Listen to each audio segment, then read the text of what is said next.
Bienvenue à toutes et à tous, je suis Marius, j'espère que vous allez bien. Comment voulez-vous aller bien après une nouvelle pareille? Impossible. Akira Toriyama, l'auteur du manga Dragon Ball qu'on ne présente plus, nous a quittés à l'âge de 68 ans. Il est décédé le 1er mars et nous avons appris la nouvelle ce matin. Croyez-moi les amis, je n'aurais jamais pensé avoir ce genre de nouvelles. Ça paraît tellement irréel quand tu en parles. Rien que d'y penser, j'en ai mal au cœur, genre vraiment. C'était tellement inattendu et ça fait vraiment mal. C'est un des piliers en fait du manga. Un mangaka admirable qu'on a inspiré des tas d'autres.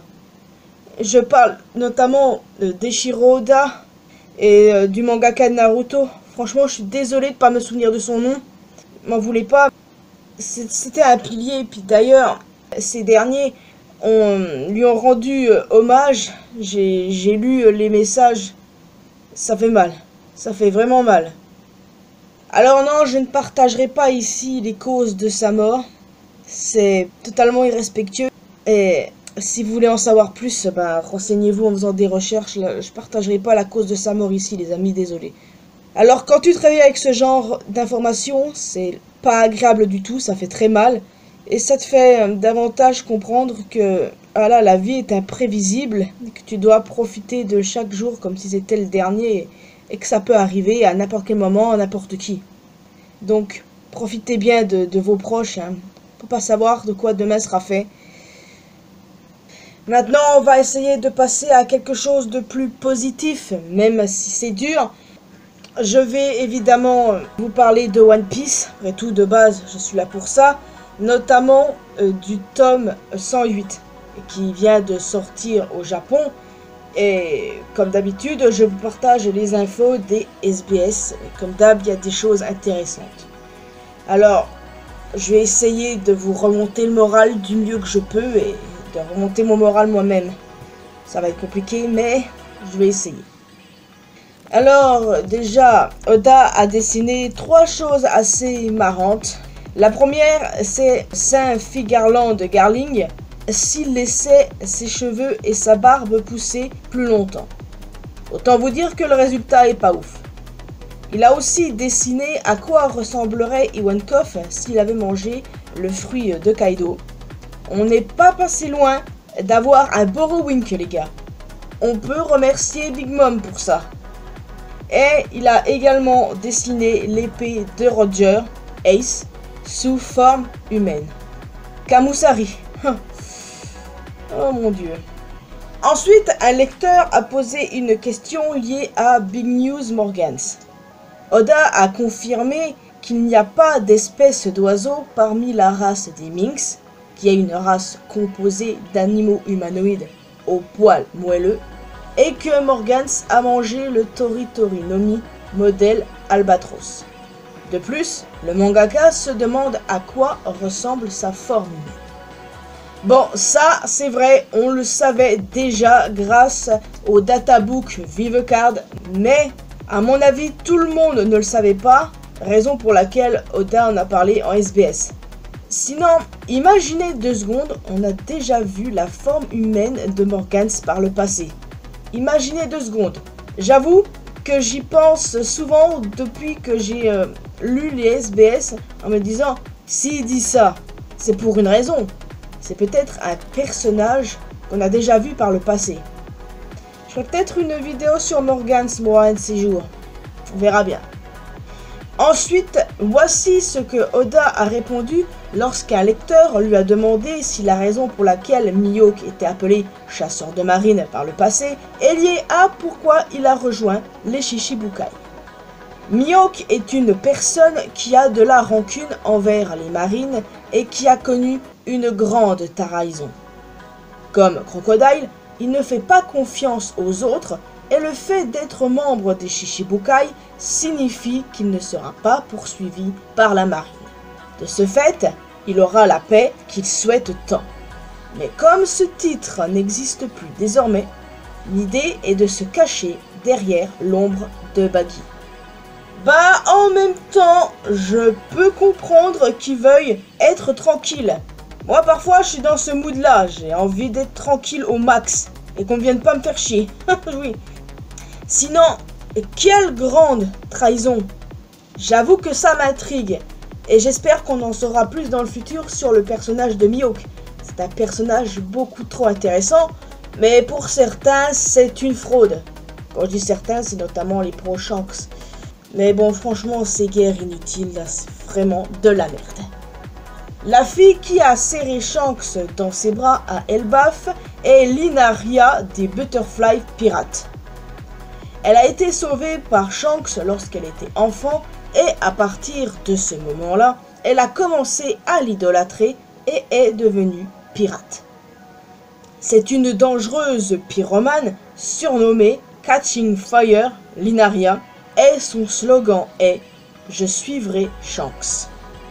Shanks sauve des gamins et à Skip, selon certains, il est méchant.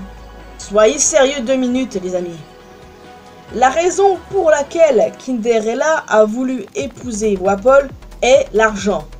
Pourquoi ça ne me surprend pas? Le nom du navire de la Cross Guild est Big Top Blaster. Un nom digne de Baggy, hein? Oda a confirmé que ce sont bien Ajrudin, Gert et Goldberg qui ont récupéré les livres d'Ohara. Bah en fait, il n'y avait pas besoin de confirmer, on avait capté que c'était eux, mais bon, confirmation qui fait toujours plaisir. Oda révèle que les choses ressemblant à des oreilles d'ours qui sortent de la tête de Kuma ne sont en réalité que ses poils. Ouais, j'avoue, je l'ai pas vu venir celle-là. Il a également révélé les passe-temps des membres du SWORD. Drake, les reptiles et l'astrophysique, bon, ça on le savait, hein. Kujaku, apprivoiser les autres, je rappelle que c'est le but même de son fruit du démon, hein. Et faire des bonbons. Grus, camping solo et la danse. Ibari, la photographie et la collection de pochettes. Kobe, la pêche en mer et entraînement. Et quant à Hermep, la mode, marcher et manger. J'avoue que le dernier point me parle plus. Cette marine du flashback de Kobe est la vice-amirale Oto Togisu, travaillant sous les squads de Tsuru. Comme plusieurs autres femmes marines, elle porte le nom d'un oiseau, le petit coucou. Le quartier général de la marine compte un groupe d'élite de chefs connus sous le nom Yon Cooks, 4 chefs cuisiniers en gros. Parmi eux se trouve Winter Cuisine Komakov, qui a été sélectionné comme chef pour Saturne et Kizaru lors de leur escorte à Egghead. Oda mentionne qu'il n'y a pas de civils traditionnels sur l'île de la Ruche, mais que d'anciens criminels dirigent les établissements locaux. Même si l'île est sans loi, ces criminels suivent néanmoins certaines règles. Et enfin, Oda dit qu'il a ajouté des noms aux attaques dans One Piece afin que les enfants puissent les reproduire et les simuler lorsqu'ils jouent ensemble. Ah bah je peux vous dire que les gosses de maintenant se tabassent sans vergogne. En tout cas voilà les amis, s'achèvent les SBS. Il y a certaines informations intéressantes, notamment l'info sur Mihawk qui est pas mal intrigante, et du coup l'info sur Morgans. Même si on savait déjà que Morgans possède un fruit du démon, eh bien je ne peux pas m'empêcher de penser au fait que c'est probablement un gars qu'on a déjà vu par le passé. Et c'est ça qui est cool en fait. Le fait qu'Oda dit « je me demande à quoi il ressemble sous sa forme humaine ». J'avoue que ça va poser pas mal de questions parce qu'on connaît Oda après tout. Donc je sais pas, je me pose pas mal de questions. Donc n'hésitez pas à me dire dans les commentaires quelle est votre information préférée. Et très clairement j'imagine que c'est surtout l'info sur Mihawk. Personnellement Oda n'en dit pas trop, c'est bien. Et j'imagine qu'on saura ça dans le manga dans le futur. Et j'ai hâte de savoir de quelle grande trahison Oda parle là les gars, parce que ça m'intéresse de ouf. Avec cette info, en fait, je pense que ça peut potentiellement annuler ma fameuse théorie comme quoi Mihawk est le fils de Rayleigh et Shaki, puisqu'il a rejoint le système des Shichibukai juste pour être tranquille et avoir la paix, donc rien à voir avec le fait de protéger un de ses parents. Donc voilà, à mon avis, cette théorie est complètement fausse, même si j'aimais beaucoup. Enfin bon, voilà.